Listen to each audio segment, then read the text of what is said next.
This is probably true. Please be aware that the following contains strong language and adult themes. It would be boring without them. I'm about to say something quite shocking and controversial, so I'm going to give you a second to sit down, or at least brace yourself against the nearest burly stranger. You ready? Okay. I quite like porn. I know, and I know what you're thinking. You're thinking, River, you're so charming and attractive. Surely you've got people lining up around the block to have a go on that legendary love length. You haven't had to do it yourself since you were a teenager. I can only imagine how good it is to be as attractive as you. And frankly, you're coming on a bit strong. Calm it down. Take it down a couple of notches, if you don't mind. It's a bit much. Pull yourself together. Anyway, porn. It's fun. Or it can be.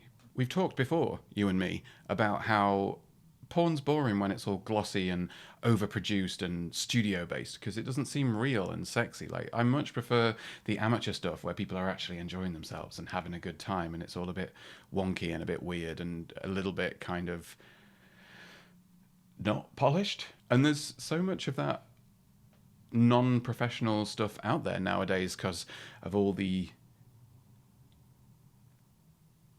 let's call them subscription platforms, shall we? You know the ones I'm talking about. Anyway, they're great. Sometimes unintentionally so. Like, there was this one with this hot guy sitting on a bed talking to the girl who was setting up the camera, and he was all like, oh yeah, you like it rough, do you? You want me to do whatever I want with you? You want me to treat you like you're my little toy? And she's like, oh yeah, daddy, do whatever you want to me. Ugh. And all this. And then she finishes fiddling with the camera, sits on top of him, bounces up and down for 3 minutes, 20 seconds, and he's done. That was it. And I mean, I didn't feel like I got my money's worth, but I did think, yes, nailed it. That is a lot more like sex than most people want to admit. There he was, talking a big game because he's got a six-pack and a ring light, and then can't manage to make a good bit of porn. Bless him. But everyone hadn't, well, I assume everyone had a nice time. He had a nice time, and she deserves paying for that time, whether it was a nice time or not, because if he's charging me to be disappointed watching it, he can pay her for being disappointed filming it. That's only fair. I mean, the poor girl probably spent more time putting her makeup on than she did actually filming anything. We've all been there. And, you know, that's what I love about it.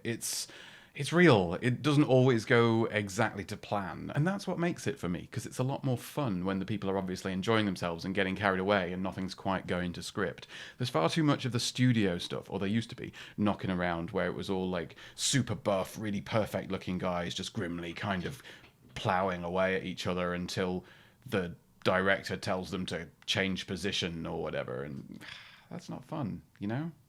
It's more fun when it's real. That's what I'm saying. Although, what's worse, or at least as bad to me, is the OnlyFans guys who are too masked and to actually enjoy what they're filming. You know, they're happy to whap it out and give it a fiddle, but they don't want to pretend like they're enjoying themselves because masculine, got to be like scowling all the way through. Because God forbid you actually enjoy wiggling the one-eyed wonder worm. And then, when they get to the end, they don't give you a warning or a grunt or anything like that. They just kind of splatter all over the place and look just as bored as they did when they were doing it. And I'm sat there like, oi, where's the showmanship? Where's the theatre? I paid good money to be entertained. All I've got from you is a face like a slapped arse and that noise the smoke alarm makes when you need to change the battery. Actually, those people terrify me. The people who can just tune out the beep of the smoke alarm for days or weeks and just not get round to changing the battery. I cannot understand how they do it. They're the kind of people who'll eat one finger of a Twix and then put the other one in the fridge for later. Something's not right. You can't trust people like that.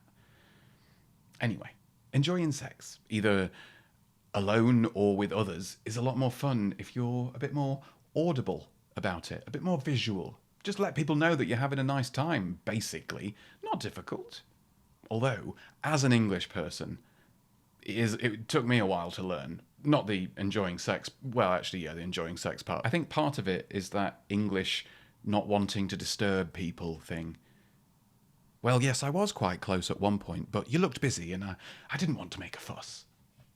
I think about noisy sex quite a bit at the minute, actually. Not just the kind of my housemates brought home a screamer and now no one's getting any sleep until they're done kind of noisy sex, but just sex noises in general. It's a question we've asked for a long time, like, how loud is too loud during sex?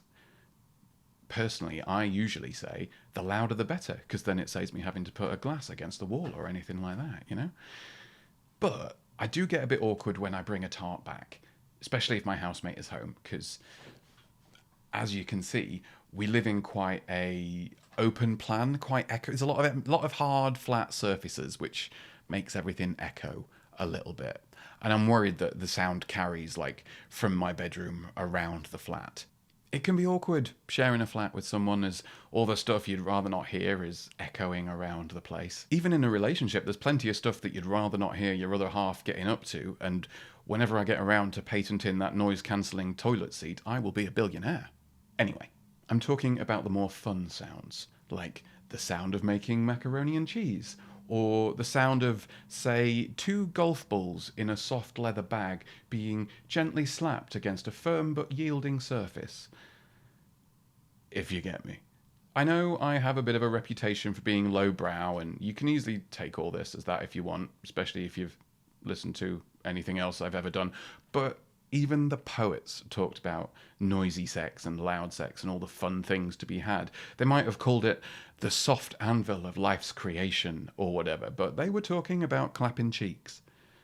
And, you know, it's fun to get loud. It's hot, even, to get a little bit vocal, to have some fun with it, to really kind of let go and get loud.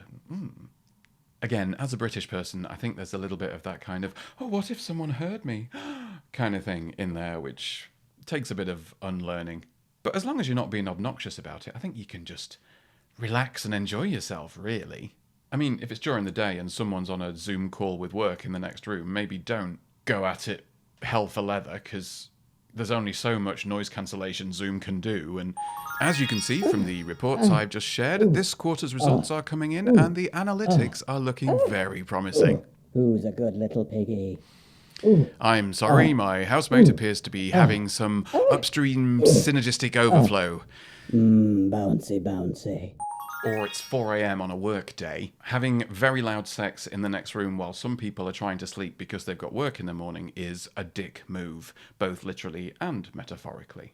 One of my old housemates used to do that, used to drive me up the fucking wall. I got about 2 good nights of sleep a week because of him coming home at all hours and banging all these tarts. Then one day he just disappeared. No one knows what happened to him. Anyway, my point was, as long as you're not being obnoxious and you've put some basic considerations for other people in place, then, you know, go wild, have fun, get creative with it.